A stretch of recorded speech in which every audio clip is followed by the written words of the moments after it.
Good evening, guys. Ah, Hindi ko alam kung ano sabihin, guys. Last 3 days, yun nga, nakahuli ako ng wild duck. Yun yung first time ko nakatikim ng wild duck.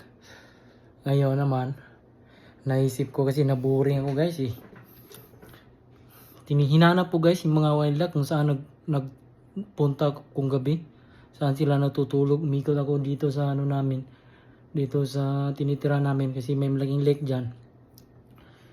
Nagbike-bike na ako ba nagpapangin habang tinitingnan ko kung saan sila standby sa gabi. Kasi pag umaga ang dami nila. Ngayon, umikot ako, wala akong makita, guys. Hanggang naisip ko doon sa dating tinitirahan namin, may tubigan din doon, marami sila doon. Minsan din sa gabi nagbibisikleta ako doon, nakikita ako din doon. Kaso dati takot pa ako kasi highway kasi doon. Kaya kanina sinubukan kong puntahan doon. Umikot ako. Sus, doon nga, guys, ang dami. Nakita ko sa tabi ng kalsada lang, sa daanan ng bicycle. Ngayon, pinagplanuhan ko na. Tapos, medyo alanganin talaga, guys, kasi daanan. Pwede naman kung pipilitin.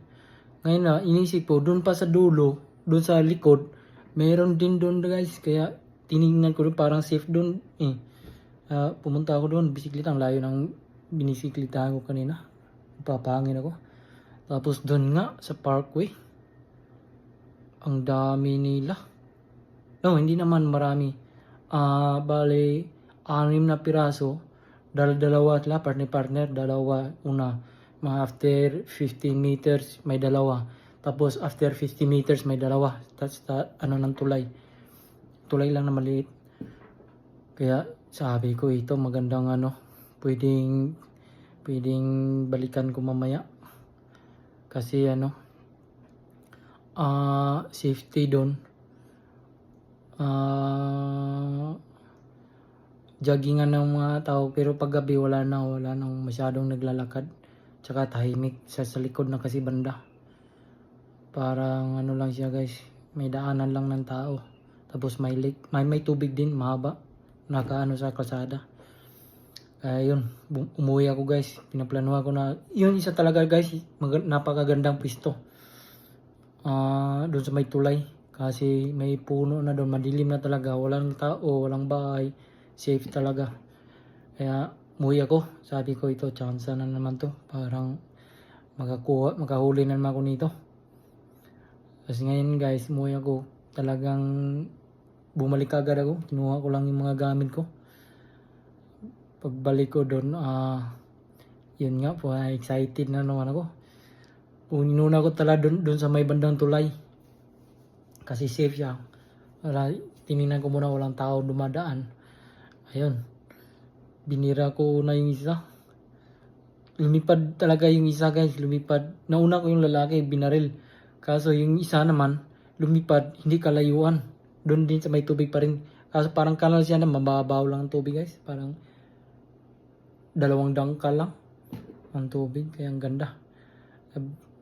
Mga after lumipad siya mga 7 meters lang. Inintay ko muna umupa yung kaba niya. Tapos pumisto ako, binaril ko na naman yung isa, kaya 2 huli ko. Ngayon uwi sana ako. Sabi ko masyado pang maga, parang 2 minutes lang. Pwede na ako umuwi, ready na. Tapos sabi ko, papangin muna ako dito. Tinik ko yung 4 na magkalapit lang yung 4 na yan, dalawa. Tinignan ko sa may naglalakad 2 lalaki. Mahaba naman kasi yan, guys, kaya bumalik na sila. Sabi ko, okay, safety, walang tao. Tapos ngayon, tinignan ko yung 2 na itik, nandun lang, para nagpapahinga na. Tapos doon naman sa una, tinignan ko, nandun pa rin yung 2. Nakita ko nung nagbibisikleta ako, nandun pa rin. Sabi ko, masyado pang maga, talagang pwede pa itong 2 nito, kahit 2 lang. Kasi yung isa may ilaw na kasi, kaya medyo, baka may camera ba, guys. Yung 2, safety naman siya, madilim. Ayun. Malapit lang sa sasakyan na pinaparkingan ko. Malapit lang sila doon, mga 20 meters lang yung 2. talagang binalikan ko na naman. Oh, one shot 1K lang guys. Wala nang follow up. Kuha ko talaga dalawa, bali 4 lahat. Yung isa, kaya tingnan nyo guys, basa pa yung ano ko. Tingnan yung paa ko guys. Yan, marumi pa. Basa yung pants ko. Kasi yung isa, nasa tubig talaga. Kailangan ko pang lusungin. Mababa lang naman yung tuhod lang. Yan. Tingnan nyo guys.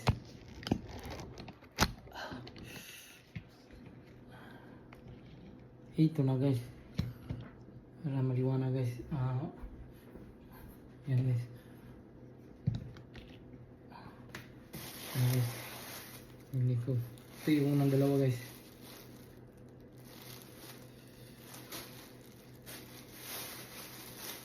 Yan guys.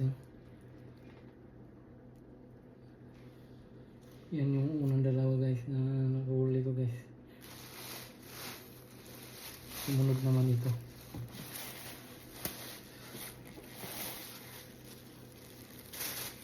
Yan guys.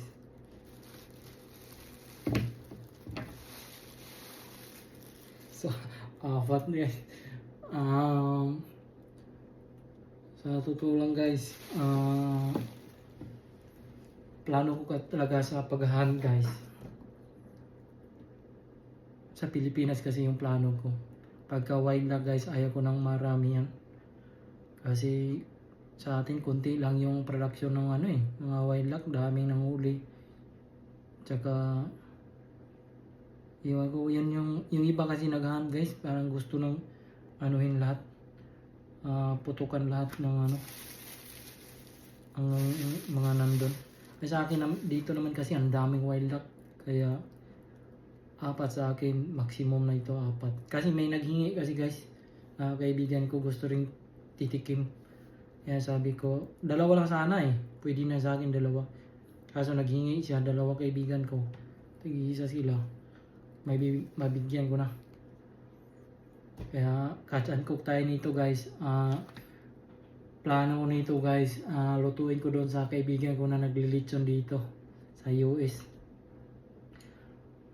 Masarap maglitsyon doon guys. Pakita ko sa inyo yung pagluto nito ng litsyon. Makikita nyo litsyon talaga na nasa charcoal. Makikita nyo guys pagluto nito. Catch and cook din tayo guys sa part 2 nito. Bali itong 3 sabay kong lutuin doon. Kasi itong isa ata kung mapuntahan dito ng kaibigan kong isa, bigay ko ito. Tapos itong 3 sabay ko, bigay ko rin itong isa, 2 sa akin. So tama talaga plano ko. 2 sa akin matira. So wild duck na naman guys. Talagang ingat lang talaga dito guys. Kailangan safety. Wag yung kung saan lang titira. Saka hindi kailangan dalasan yung paghahunt. Kasi baka ma-monitor tayo, kaya ingat lang talaga. Ganun lang guys. So yun guys, lechon na naman tayo guys, pero doon sa kaibigan ko na charcoal. Papakita ko, mukbang na naman to guys. Mukbang. So yun lang guys, ngayong araw na ito. Pala guys, gusto kong i-ano sa inyo na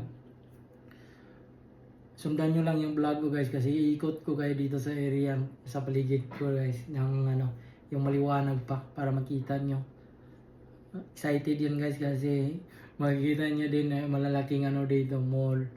Madaan ko, mabibisikleta lang ko para makita nyo pagdating ng panahon. Iba-vlog ko rin yun guys, kaya sundan nyo yung ko guys, vlog ko. Comment, shares, and subscribe para makakita din yung mga ibang friends natin dyan, lalo na yung mga OFW, mga seaman, mga saan lang OFW, yung libangan ng iba habang nagpapahinga nag-ano ng YouTube, mga video na catch and cook, yun lang. Kasi dati din akong nag-OFW, kaya yan din yung hanggang ngayon naman OFW. Kaya, dati kasi OFW pero wala akong chance na makapag-hunt. Ngayon kasi OFW pwede mag-hunt kaya iwan ko. Dream come true siguro yung mga plano ko sa buhay. Kaya, comment, share, and subscribe. Subscribe guys. Okay. See you next time guys sa lechon na wild duck. Hanggang dito na lang.